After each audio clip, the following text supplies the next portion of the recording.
What's going on, guys? So, as promised, first video today in this series, really diving into the classical Westside Barbell training template. Not a conjugate something or something conjugate, the actual Louie Simmons Westside Barbell Conjugate template. Now, before I go too far into this, quick disclaimer. I know the audio isn't the best, but here's the thing, at the end of the day, we're strength coaches. This is strength coach ambiance. This is just how it is, and I'm going to continue to ride with it. That being said, a big misconception of the Westside Barbell Conjugate system is something that was seeded on the internet, I want to say 15, maybe 20 years ago. So early thousands, when it was starting to get out there because of the internet and just magazines and whatnot. It was simply that when it comes to max effort work, especially max effort lower work, there was a very large preconceived misconception that you come in on week 1, you do a squat. Week 2, you do a deadlift. Week 3, you do a good morning. Then week 4, you start a squat again. And this is something I think is good for the general public who's never done this before, but you have to understand that in the conjugate system, especially the Westside Barbell Conjugate system, it's very based off the individual. Something Louie always told me when I started was, hey, whatever you're bad at, you probably should do more of, especially when it comes to max effort days, so you can get used to the strain, develop all those neural pathways. So it comes as no shock that when I got there, being the weakest guy there, I never got to use the monolith. Now, anyone who has been to Westside knows that there are only 2 monoliths. There's Old Red, which is on the men's side, and then there was one that was constantly rotated out every 3 or 4 years. At least this is from 2011 until 2022, or almost 2023 now. So when you're in there and you're not the strongest guy, it makes no sense to squat next to people who are using 7, 8, 9, 10 plates per side on a box squat when there's a deadlift platform and there are 2 power racks there. So it really just depends on what you're bad at, and not unsurprisingly, because I deadlifted so often on those Mondays, I'd wake up at 164 pounds, and by the time I trained, I was 167, at like 8, 9 o'clock after I'd eaten and got fluids in me. I ended up stiff leg deadlifting 525 at a morning weight of 164. So there really is no major rhyme or reason to a classical Westside Barbell Conjugate system. It's purely based off of what you're not good at or what you have available that day.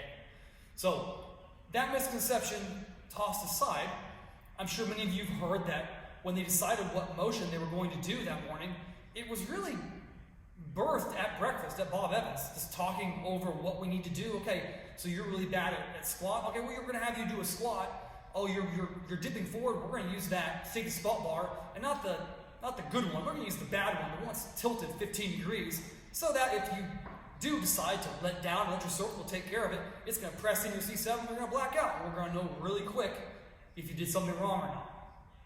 So the week looks like this in a classical Westside Barbell Conjugate system. Monday, you have max effort lower. All right. Wednesday, you have max effort upper. Friday, you have dynamic effort lower. Originally, you would do dynamic effort upper on Sunday. Over time, it transitioned to Saturday morning. So we can have a full day of rest on Sunday before coming in on Monday to max effort lower again. So going over these days, just as a general outline. And if anyone wants to just take a snapshot of this, I put it all below. Check it out. I'll write it all scripted out real nice for you. So Monday, max effort lower. Again, 3 primary motions. You have some type of squat, some type of deadlift, some type of good morning.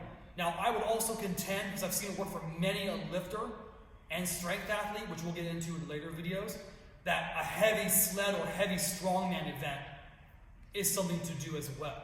But I digress. So a squat, a deadlift, or a good morning. And you're going to typically do a squat or a deadlift for a 1 rep max. Good mornings, I remember seeing them done for 1 reps, but typically it was like a 3 to 6 range, just to really build that hinge pattern.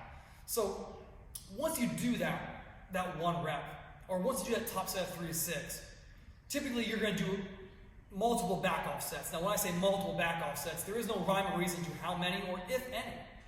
So I would typically always do anywhere between 2 and 4.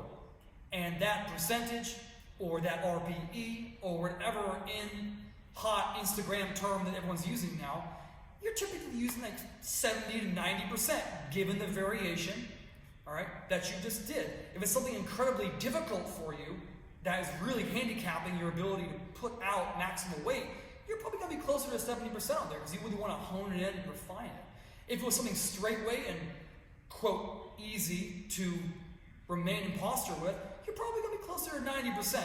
Again, these are just arbitrary percentages. The idea was to develop a strain within those down sets of approximately 3 to 6 reps after the 1 rep max. Now, if you're doing good mornings on 3 to 6, I rarely ever saw any down sets on those. All right, so typically after that, you just move on to the next portion, which are the auxiliaries. A good rule of thumb on the whole is to stick to 3 auxiliaries on a max every day. Really good rule, all right? And these are gonna follow any type of loading pattern that's, for the most part, isolation. For example, if you did a Sumo pin 1 rack pull, all right, so what does Sumo typically hit? Should hit a lot of hips, a lot of upper thigh, a lot of hip, glute, especially the glute med, that top end glute, all right?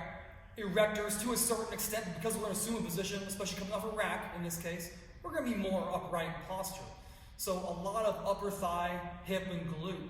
So first thing we do, we probably go to the belt squat and just do some type of variation of a belt squat march.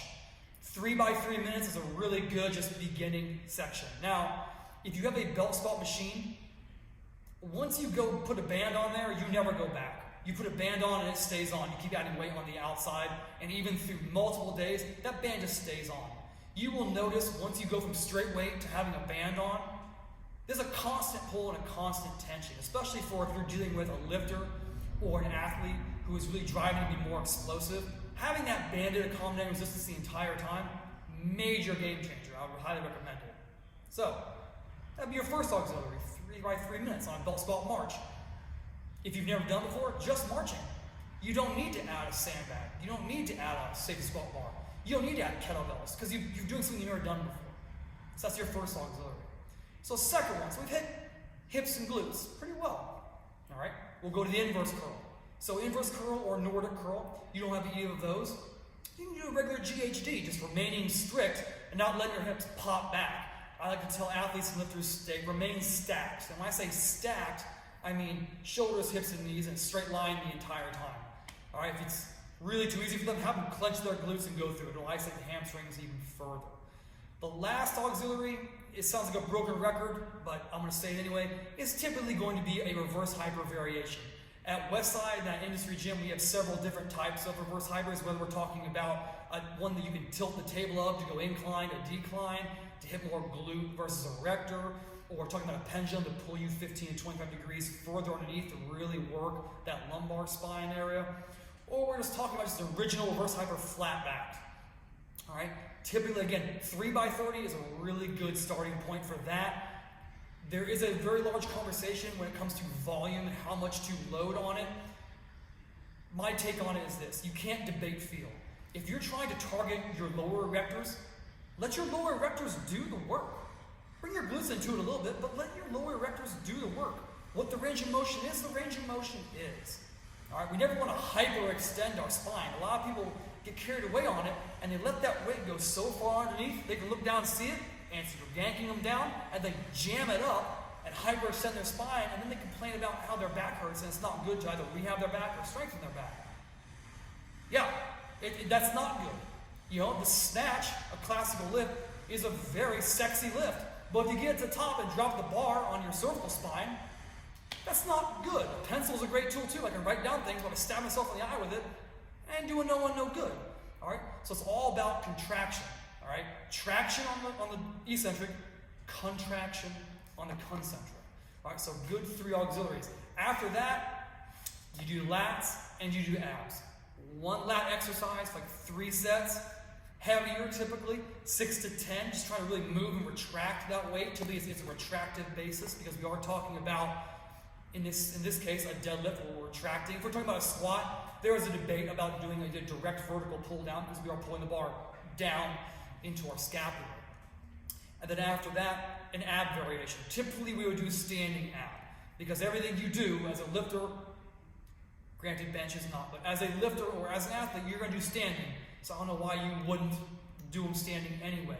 That is something Louie would always hit on really big, and I truly believe that. If there's a way to do it in which you can use a heavy stack and really belt yourself down, and or use a band and contract and really hold that contraction and know where you are in space, absolutely great. So that would be the general malaise of max effort lower. All right. Now you sleep that night. All right. Tuesday we have a rest day. Wednesday morning rolls around, max effort upper. Same idea. All right. So we do anywhere from a decline to a flat to an incline. Sometimes, especially for athletes and strongmen, a direct overhead. That is something that we do, rare, but it's definitely something that we do. If you can push your overhead press either off a pin, seated, standing, probably going to be better at a horizontal press bench. All right, just going to be honest with you. If you think to yourself, I can only overhead press 135 and I bench 275, and then one day you just wake up and you can overhead press 225, probably going to have stronger triceps and delts to really drive that horizontal bench up to 3 plates at least. So you do a 1 rep on any one of those kind of motions. After that, you have a repetition method. So again, same as max effort lower, you have a, depending on the variation, 2 to 4 sets, 3 to 6 reps. Develop a good strain in a good proper position. It does no good to get out of position and make it look horrible. You're just programming bad movement at that point. You're going to open yourself up to injury, especially in a horizontal bench. I've watched several pecs get blown off because people aren't keeping their lats engaged and are letting their elbows flare out and squeezing their pec, and then it just goes one day. So, proper position. All right. Typically, that is, for example, if you did a 1 rep bench, horizontal bench press, bench grip. All right, I missed halfway up, cool. I'm gonna do some down sets either to a 3 board at bench grip, or I'm gonna come into moderate or close grip and do some sets, full range to hit more range of motion, more tricep. All right, after that, you have 3 auxiliaries. All right, typically, if you do a down set on a max effort upper and you're getting that repetition method in, we really didn't do much dumbbell benching after that because you just did repetition. So you would go straight into what's the weakest. So we go off the previous example where we missed that bench at the top. Okay, let's do some type of tricep motion. A football bar JM, straight bar JM, straight bar skull crusher, dumbbell rollbacks, incline Williams extensions, horizontal Williams extensions. Something to the effect that's going to target the long head of the tricep, which encompasses about 2/3 of the tricep girth and size. All right, and also when you're hitting the long head of the tricep, that's what ties into the elbow, and that top last little bit of that lockout, that's all it is that last little bit of tricep. All right, so anything you can do to really target that while getting loading. I'm not saying use 10-pound dumbbells and, oh, I feel this right here. No, you need to actually push the weight. All right, this is max effort day within good position, good form. I would caution you when you're finding these tricep exercises, find the exercises that are elbow friendly. Not everyone's going to get along with a Williams extension. Not everyone's going to get along with a skull crusher. Find the free weight, free dumbbell variations that correlate the most. I say free weight or free dumbbell simply because if you're benching a straight bar, free weight, you need to have some air of stability, and you can't always rely on a cable to get you there. I'm not saying cables won't get you there, but I am saying that free weights will get you there quicker. All right, so tricep would be your first one. All right. After that, it's going to be a one or the other. You got to think to yourself, are my shoulders weaker? Is my upper back weaker? Now, both shoulders and upper back come from missing at the bottom of the bench. In my experience, a lot of people don't understand how to utilize their upper back and or their lats through leg drive in a bench. It took me about 2 years to understand actually how to key that in. When you do, you'll get up from a bench and you'll feel a pump in your back. When you've gotten to that point, you will understand how important the lats are. As an aside, if you're having problems with understanding your lats in your bench, really work on pin presses. Pin presses really allow you to retract and depress and feel it when it touches the pin and be able to keep them tight as you push your body away from the bar the entire time. Now back to shoulders or upper back. When we talk about upper back, we're talking about a retractive element. So scapula, subscap, right? Rear delt. All right? Talking about lat, we're talking about maybe a horizontal row up to a vertical pull down. All right, that's what the lat does. It depresses the shoulder and brings the humerus down. All right, upper back brings the humerus back and out. All right, so let's say for the sake of argument, we're going to start on upper back. All right, typically it's going to be some type of row. Now, I love a barbell row. I think after a bench, if you're holding that arch and you're really driving everything you have and you're straining to hold that position on the eccentric and concentric, I think a barbell row is a little taxing. Not saying you can't do it. If you can do it, do it. I prefer to do them as a back auxiliary after I'm deadlifting. It just translates over more for me and all the athletes and lifters I've worked with. So, for example, an upper back motion would be a very simple, like 30-degree chest-supported dual dumbbell row.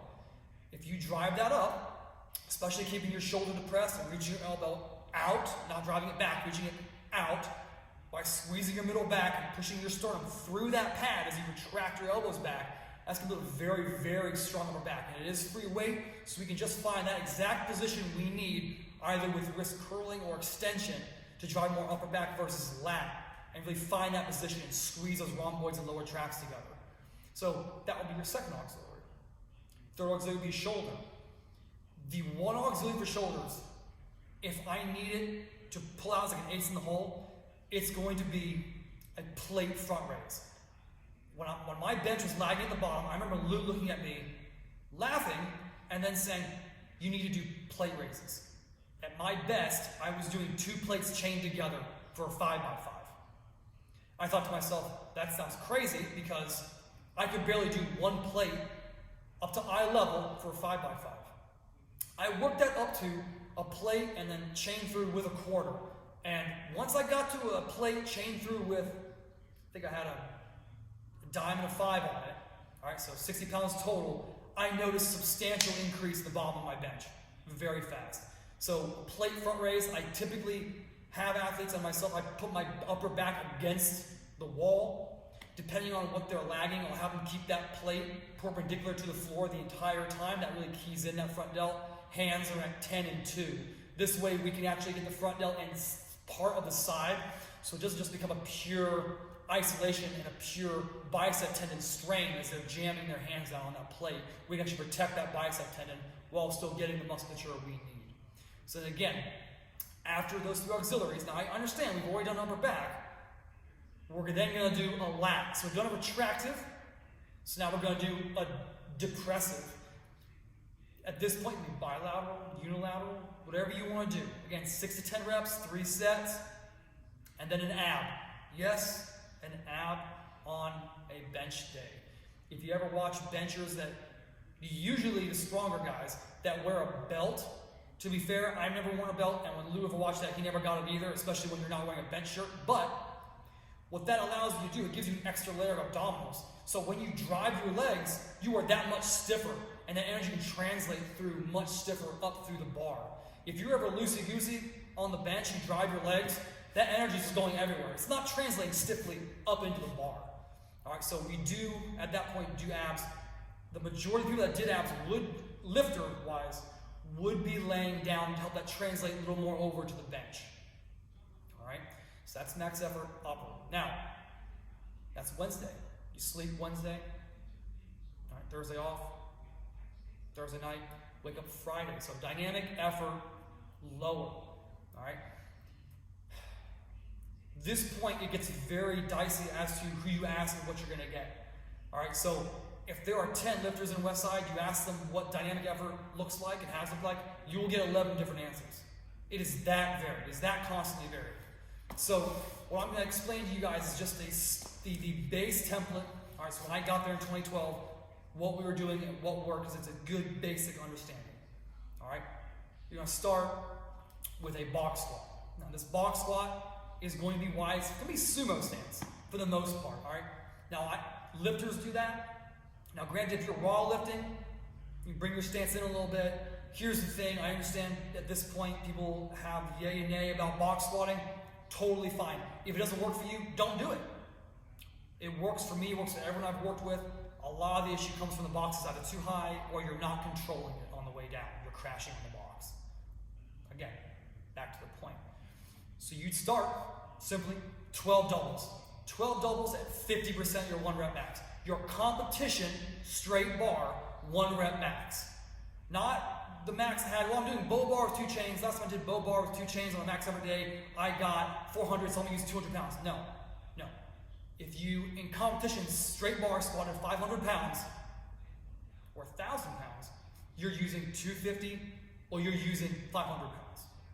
50% of your straight bar competition load.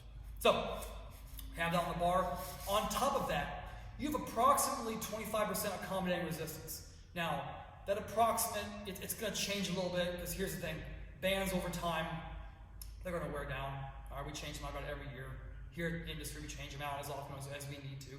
All right, chains, they should be set the exact same way every time.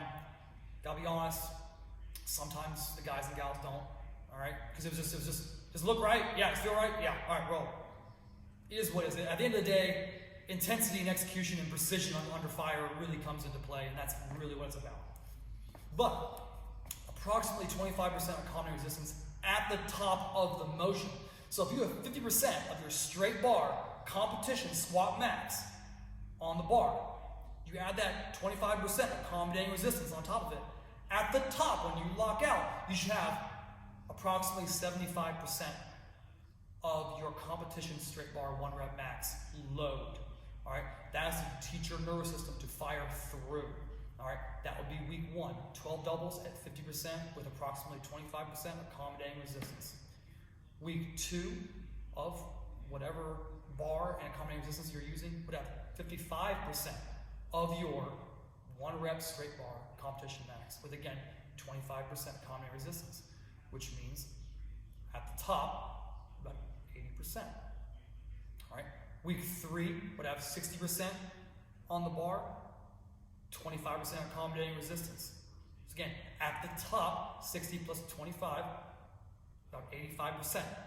All right. So we're constantly working in those rep ranges that allow for strength and power development, but we're not shearing our hips out in the hole. Now, hold that thought. If you're thinking to yourself like, well, if you work anything heavier in the hole, you're not going to get any better. Hold that thought. I'm going to address that in probably 5 minutes. All right. After you get those 12 doubles, you go right into speed pulls. Not, I get done 12 doubles, and then I look at my videos and I hit Instagram and I look cool. No, you shouldn't have a phone on you anyway. I digress. That can be a really bad rant. Okay, you go right into speed pulls. Speed pulls, I'm going to say 98% of the time from the deck or deficit. One of the two. If you are lagging off the floor, you're going to stand on a 2-inch deficit. If you're just your deadlift is what it is, or maybe if you're lagging at the top, off the floor. Now, the band tension and the bar weight is a massive, massive open debate. And it was something that at Westside you go to by feel. And when I work with athletes in person, we go by feel. Where I start is here. I simply have 30% of their 1 rep max competition lift on the bar. Sumo or conventional, whatever they're going to pull there, does not matter. All right, just that much on the bar. Band tension, about 200 pounds. Again, it's all by feel. I do have a suitcase scale. You double over reds cumulatively together at the top at hip pocket, or not hip pocket, mid-thigh where the extended arm's going to be. It's going to be about 200 pounds. I know there are some people, when I ran social media at Westside, they got really upset about that. Like, there's no way you can do that. It's not possible. I hate to say this, but it is possible. I did it for years. I watched people do it for years. I watched men and women do it for years. If you're saying, well, it's only because they're enhanced or they're wearing gear, well, I wasn't wearing gear and I'm natty. And I did fine. All right, I was out pulling guys that were 250, 260. So, dispel that. If you say it's impossible, it will be impossible. If it is possible, you will be able to do it. Again, 30% ball rate on the bar. Not a lot. Not a lot. Now, after that, you go by feel. You can go up in weight every week. Some people did that. Let's keep adding 5% every week. Some people started a little higher, went a little lower. So as the weights on a squat increased, all right, their deadlift started high and decreased. Some people like starting low and going high with their squat, and alongside of that, starting low with their deadlift and ramping up. Maybe 30, 35, 40, 40, 45, 50. I rarely ever saw anyone go over 55 to 60% straight bar weight. And it was always with bands. I never remember watching speed pulls ever with chain. I think I saw pulling with chain once, and they did it. I was like, this does not feel correct because the load is somewhat uneven and it just wasn't worth it. That's why I never really do it. It's more bang for buck. There's a good debate there with squatting when it comes to pulling. Stick with bands. It's going to get you there a lot faster. Find the band tension that works for you, and then lock that in, and then figure out your percentage weight from there. So, going back to a point I brought up that you're probably wondering, well, if it's only 50, 55, 60% on the box, where are we getting power out of the bottom? Okay, this is where the real money gets made. Now, in a Westside system, everything is predicated on your auxiliary lifts. Now, we've already gone over max effort lifts. Now, on max effort day, intensity very high, volume very low. Remember, system's jacked up. You don't want to degrade your body any more than that, so the weights and everything stays low. On dynamic effort day, we're talking about moderate to high volume, low to moderate intensity. So if you're really trying to hash this out in your mind, all right, Monday, Wednesday, I want pattern and I want violence and execution. Friday, we'll be going over Saturday. Friday and Saturday, dynamic effort, I want precision and I want pump. I want to keep it out of the joint, I want to put it in the muscle. Put it in the tendon, put it in the ligament, and just get a good freaking burn. So if you're worried about having strength out of the bottom, all right, so we would do something to the effect of, for example, your first auxiliary, again, when we get 3 auxiliary rule, your first auxiliary would be, a belt squat. I know I'm harping on belt squat a lot, but it's a phenomenal tool. So you do anywhere from 3 to 6 sets of 5 to 10 reps. We've had people do time trials with a certain amount of weight. Again, if you've had a band on there on Monday, you leave the band on. For the most part, you leave that band on. All right? Really work on that power out of the hole. Unless you are very, very stuck at the bottom, and then there's a debate to have straight weight. But even still, I could contest that having a band up top and getting that massive preload and then engaging a pause at the bottom for 3 to 5 seconds and then executing precision out of the hole would be optimal. All right, so that'd be your first auxiliary. If you don't have that for your first auxiliary, some gyms don't, a single leg split squat or Bulgarian split squat is great. You can really feel the glute, hip, and the thigh, and everything fire. I know a lot of people now are doing the heel elevated, forefoot elevated with those heel wedges. We have some here. They're phenomenal tools. If you have those fat dish 5s, those are great to put on your heels as well to elevate, to get a little more thigh out of it. All right, especially if you're a raw lifter. All right, because raw lift, you're not going to end your lift at 90 degrees. You're going to get probably 70-degree flexion in that knee. You do need to prepare that VMO for that force absorption. All right, so that would be first auxiliary. Second auxiliary, all right? If you find in that position, okay, I feel like my glutes are really lagging. Okay, so let's find something to hit your glutes with. So that can be anything from, again, reverse hypers, just focusing on the glute, making the glute do the work. Again, cannot debate feel. I cannot stress that enough. Can't debate feel. If you're getting a full contraction in your glute and the glute's doing the work, you're winning. All right? I know a lot of people like barbell glute bridges. I'm kind of in the middle with them because the amount of time it takes to set up and to execute, especially if you're not in a private facility, is tricky at times. So I try to find things that are easier. So if you can find a dumbbell and go single leg, again, just driving that glute, focusing all your attention on that leg, on that glute, it's great. All right?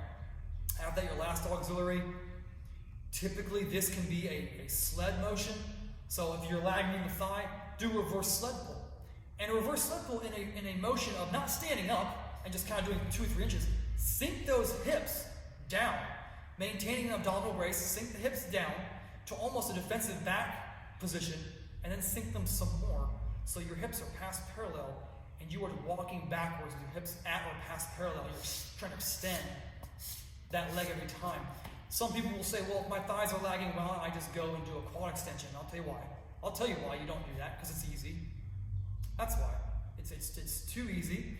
And in that position too, you are concentrating on the quad, and you are getting the quad shortened, which in that shortened position, that contracted position, is actually the weakest position of every muscle. And you can actually effectively target it, especially if you have strive or prime pieces, or you can put a band around the stack. I would contend to this, whether you're a power lifter, an athlete, or someone who's all around just fitter and more off better, doing that reverse sled pull, sinking those hips, is going to work your balance, work your stability. If any of you have ever been under a heavy bar or a new variation of a bar, you're walking it out and you're feeling it kind of moving, that's going to help to mediate that. Really just hone that in so you won't be unstable and really injuring yourself. All right. After that, a lat. After that, an ab. That ab is 9 times out of 10 standing banded straight down. Make sure when we're doing that, we get a good pelvic tilt, and we're bringing our lower rib, upper hip together. Range of motion is not big. If you see anyone doing standing banded and their torso is going all the way over to the ground, they're just throwing themselves. They're throwing themselves down there. They're getting nothing. Nothing out of that. They look cool doing it, but there's nothing out of that. Again, engage those hips, going forward, bring that lower rib to upper hip down to kiss each other. Very small range of motion, maybe 4 inches at the most, and hold that contraction. All right, so that would be a good example of a dynamic effort lower. So that's Friday. So sleep that night, wake up next morning. Now again, originally, guys, it was Sunday that we would do dynamic effort upper. Over time, that evolved to Saturday. There are multiple reasons. One of the biggest reasons I feel is because it gave us a whole other rest day to then be prepared for max effort lower. Dynamic effort upper. You go in, you have waves. Now, these waves are predicated on percentage, as we just discussed with dynamic effort lower. Dynamic effort upper is unique in that I remember when I got there, even when collegiately at James Madison with Coach Durning, we would do 3-week waves. 40, 45, 50, sometimes 45 to 55, and touch a 60 for our last working set in the last week, the last set. I remember going there and doing that and thinking, I'm not getting anything out of it. I talked to Lou about it, and Lou told me, he said, well, yeah, because in that system, we're doing 3x3 close, 3x3 moderate, 3x3 bench, or wide, one of the two. And he says, well, if you're weaker at your close and you're stronger at your wide, you need to compensate for that and add. This is a major misconception not a lot of people get on dynamic effort upper. They think it's just one set percentage to the whole thing. Now, when you're working with a group of athletes and you only have yourself or one, maybe even 2 other coaches, that can be a very daunting task to have athletes go up and down with their individual strength curves. However, if you're working with a small group or individual, as they go on, if you know they're stronger or wider, every time they go out, they do 3x3, 3x3 moderate, add that moderate, add a nickel on there, add 10 pounds total. All right, they do that, 3x3, go to their bench or wide 3x3, add another nickel on there. As long as the speed is there and the position is there, they're not going to get anything out of doing incredibly submaximal work. Because what is 40% for a close grip is probably 20% for their wide. And they're getting nothing out of that. Absolutely nothing. I'm not saying there needs to be a strain, but there needs to be an element of loading in this. That's one of the biggest things. A lot of people think that dynamic effort lower, or upper doesn't work. And you know what? If they're doing that and it's 1 set percentage the entire time, and only one of those 3 sections of grip is getting taxed, yeah, you're not going to get anything out of that. I 100% agree. I think you should trash it or adjust it. All right? What works best is what works best in the here and now, guys and gals. That's what works best. All right? So don't get caught up in has to be this percentage the entire time. No, whatever's working best at the moment is what you really need to do. All right? There are no rules to this game. All right? The only rule is what works, works. All right? So we would do 9 triples, each triple, rotating grips. I know a while ago, almost every book you're gonna pick up is 8x3. Here's the thing with 8x3. If I'm doing 3 here and 3 here, and only 2 at my bench or wide grip, I have a mental block on that, and I think to myself, I'm getting less adaptation wide. And I remember telling Lou that, and he's like, oh yeah, stick with 9x3, it makes much more sense. And when we were doing 3-week waves, I also remember asking Louie, I said, when I get to my 3rd week of dynamic upper bench, it feels like garbage. And it's not like I'm doing heavy weight. I wasn't. I was adjusting as I went along. Everything was speedy. I'm doing those 3 reps, whatever grip, I think it was sub 3.4, sub 3.6 seconds. So it was going. And he said, yeah, you know, back in the day, I never found out what the day was. I'm gonna guess the mid-90s. He would only do dynamic effort bench waves for 2 weeks, and they moved on. I started doing that, bam, I gleaned massive adaptation. Now, is that something I have the majority of my athletes do? No, because the majority of them don't need that. They don't need it. They either internally don't push hard enough on the back end, or on the front end, they still need that. They still need that 3rd week to fully adapt to it. So, again, what works in the here and now is what you need to do. All right? So, 9 triples, 3x3, 3x3, 3x3. All right? Very quick, rotating through. After that, you would do repetition method. 9 times out of 10, there is no bar involved with repetition method. It is dumbbells. One of Lou's favorite things to do, and I still believe that if you need a bang for buck, 5x20 on a dumbbell bench. Incredible. All right, 5x20. This is dynamic effort day. Again, we're worrying about precision and pump, keeping everything off the joint, just filling the muscles up, however you're going to do it. The trick is to find that balance between I'm pumping and I need strength pattern. That's that weird area where training maturity really becomes a massive factor. And I've watched guys and gals who've been in the gym for years and they never really make any progress. And I've watched guys and gals who've been in the gym for a year or 2 but really understand their bodies and they get that wiggle room, massive progress. So there needs to be a balance there, 100%. The big takeaway from that, pattern versus pump is that it's not an intense day. Again, moderate to high volume, low to moderate intensity. All right, so we'll do our repetition method. That's, repetition method. Then we have 3 auxiliaries. All right, so our 3 auxiliaries, typically it's gonna follow the same pattern as our max effort day because those are where you're weakest. So you're gonna put the most energy into them first. All right, so triceps.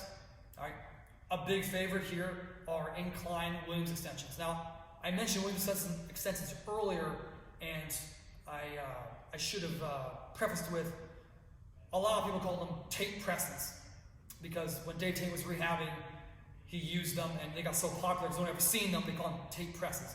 This is why I don't call them tape presses. If you tell an athlete or a lifter to do a press, they're going to press the weight up. That cues them verbally to do something you don't want them to do. We want an extension. We don't want a press of the dumbbells. So that's what we call them Williams extensions when we were at Westside. There was Williams extensions. So Williams extensions, typically upright, 70 degrees. I'm tilting my head back, using my clavicles as a shelf, flared elbows, going straight overhead. Really exposing that 20 to 30 reps. All right, so that's auxiliary 1. Auxiliary 2, going up the same pattern as we did on max effort upper, because that's what we are saying is weaker now. All right, upper back. This is probably going to be, instead of free weight, remember we did the free weight 30-degree dumbbell row? Okay, let's do a row, a complementary row. Let's do a cable row. So a cable close grip row, really emphasizing driving the wrist into it and leading with our elbows, keep the shoulders depressed, and bringing it out. A lot of people like the close grip, like double D handle. Some people like using individual D handles, a little more play. Some people like those mag grips. We have them here. If you're lucky enough, I have a prime handle up here. If you're lucky enough to have a prime or a gym pin handle, you can attach D handles on to match your clavicle with. Incredible. All right, so getting on there again, at least 3 to 5 sets, 20 to 30 reps. Please blowing that upper back up. On that, really make sure you're not letting the weight and your ego dictate what you're trying to do. Contract the muscle. If you gotta drop weight, it'll spike back up. All right, neurologically, you will adapt. The next week, go back to it. You'll be able to add some reps to it. You'll be able to add a little bit of weight to it. And it'll start creeping back up, and over time, you'll find, hey, I'm back to the weight I was trying to hoss. So, upper back. After that, delt. Delt, the majority of the time, there were two motions. All right, so dumbbell, either front to lateral raise. Make sure it was lead with the elbow, all right, and leading minorly with the thumb, with a semi-pronated grip. Because again, the more we thumb up and thumb out, the more biceps tendon we're going to engage, and then we're going to start waking up the next morning like with a pain on the shoulder. If we're already heavy squatting, we're already heavy benching, we're already playing with fire when it comes to bicep tendon in the shoulder across that chromion process. So we really try to keep a semi-pronated grip on those dumbbell front raises. We'll do that. Or, and this is something that, rest in peace, John Shackelford always used to do, and he, really nice guy, he actually upper level MPC bodybuilder for a long time. So he had a good understanding of how to progress auxiliaries. He would have Indian clubs, which if you don't know what an Indian club is, it's like, you can imagine one of those heavy hammers that they used to hit the tires with, just minimize it down. So you have a little more weight here, a little less weight down here. And he would do bent over, almost rear raises, but it was almost like a full delt raise from here. And he would do 100, 150 reps in a row for 2 to 3 sets. That would be his delt work. And I'll tell you, I've done that multiple times. I've done ultra high rep dumbbells, lateral raises multiple times, incredible. Another funny thing about lateral raises, I remember asking Louie once in the gym what he would do. And he always told me he would take dumbbell lateral raises before meet, and that is what he would use to spike his bench. Every time he did that, 3 weeks out from a meet, for 3 weeks, he would add 5 pounds onto his bench, and he swore it was because of dumbbell lateral raises. So, dumbbell lateral raises. So, after that, you have a lat. All right, so we just did a retractive. So, yeah, we got to do a depressive to complement the back. All right, and then we do abs. Again, probably lang, because you want to complement the bench, but it's pretty free for all. This kind of day, a lot of people like to have the challenge because they knew they had the rest of the day to recover and the next day to recover. It's like Roman chair type fun stuff. All right, so that is the general malaise of the basic, straight up, classical Westside Barbell Conjugate system. Not conjugate this or this conjugate. This is where it all came from. This system is the base for many strength and conditioning coaches in the country. Base for many private facility people. All right, this is, in my opinion, I am biased, to be fair, this is my base philosophy. Not saying I run this exact thing, I don't, and we'll get into that later, exactly, all right? But when I write a program, and when I talk to coaches who are in the Westside program, it starts there. And then, depending on what their needs are, they start adjusting, all right? Now, off that, there is a concept of this extra workouts. The extra workouts vary from person to person. All right, they really do. They can last 15, 20 minutes. They can last an hour, hour and a half.